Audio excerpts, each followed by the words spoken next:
जैसा कि आपने पिछले एपिसोड में देखा कि जब राजीव ने कावेरी से शादी की बात की तो कावेरी दंग रह गई थी। उसे राजीव से ऐसी उम्मीद नहीं थी।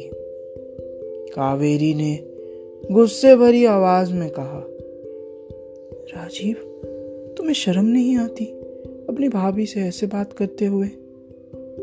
राज के जाने के बाद मैंने तुमसे इसलिए रिश्ता रखा था क्योंकि तुम राज के छोटे भाई जैसे थे, और आज तक तुमने जो कुछ भी किया उसके लिए मैं तुम्हारी शुक्रगुजार हूँ। लेकिन इसका ये मतलब नहीं कि तुम मुझसे ऐसी बात करो। राजीव कुछ कहता उससे पहले ही कावेरी ने चिढ़ते हुए कहा, अब कुछ कहने या सुनने को नहीं बचा। निकल जाओ यहाँ से, अब कभी वापस मत आना।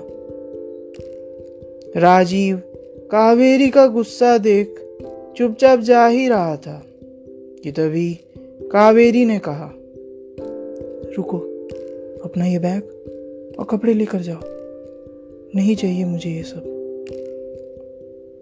ये बोल के कावेरी ने सारा सामान उसके हाथ में रख दिया।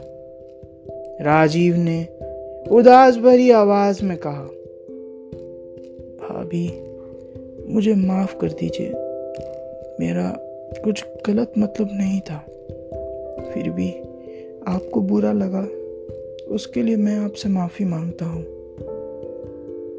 ये कहकर राजीव बाहर निकल गया और कावेरी ने जोर से दरवाजा बंद कर दिया।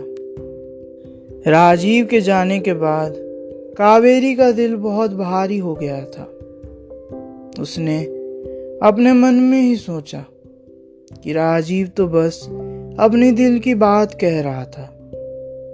उसे राजीव को शायद इतना कुछ नहीं बोलना चाहिए था। यही बातें सोचकर कावेरी अपने कमरे में चली गई थी और सोना के बगल में सो गई। सुबह सोना को स्कूल छोड़कर कावेरी रानी से मिलने चली गई। कावेरी ने कल रात की सारी बात रानी को बताई।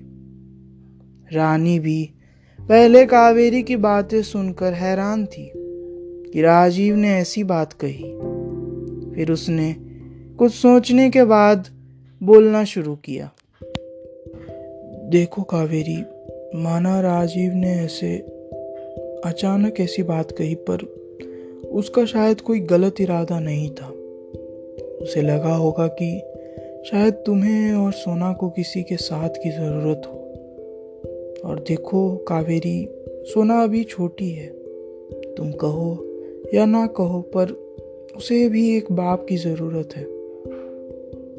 ये सब सोच कावेरी सोच में पड़ गई। इसी बीच रानी ने वापस कहा, मेरी मानो तो तुम राजीव से शादी कर लो, बाकी सब भगवान के भरोसे छोड़ दो, सब ठीक ही होगा। इसके आगे तुम्हारी मर्जी। आखिर क्या होने वाला था कावेरी का जवाब? क्या वो रानी की बात मानती या कुछ और होने वाला था?